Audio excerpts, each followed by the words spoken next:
Ampaman dayo. Ampaman!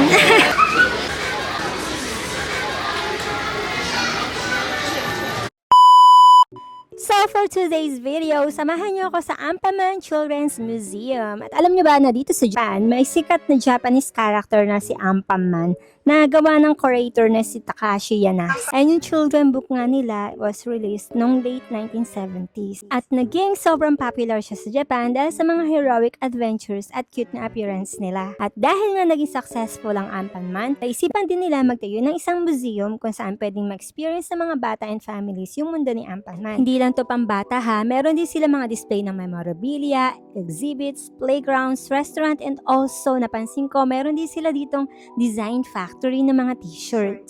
Akalaan nyo yun, no? Pwede kayong mag-order ng t-shirt in just 1 hour and makukuha nyo na kagad siya. You just have to choose your own base color, design, plus if you want to personalize it with your names, pwedeng-pwede din. Natatandaan ko pa nga, dito kami nag-celebrate ng second birthday ni Kaden. Kaya yun, nung nagpunta kami rito, sobrang excited nila. Hindi man kami nakapamili, I know nag-enjoy yung mga kids ko, parang na-relive yung childhood memories nila. Madalas ko kasi talaga silang pinapasyal dati dito. At napakasarap ng pakiramdam na makita mo sila nag-enjoy sila, natututo sila, and at the same time, lahat kami masaya.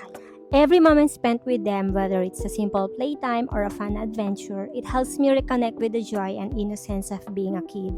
It's like I'm reliving those happy memories and at the same time creating new ones with them. And thank you for watching this, and I hope you find joy in every little thing just like when we were kids, and let your inner child heal them. Bye!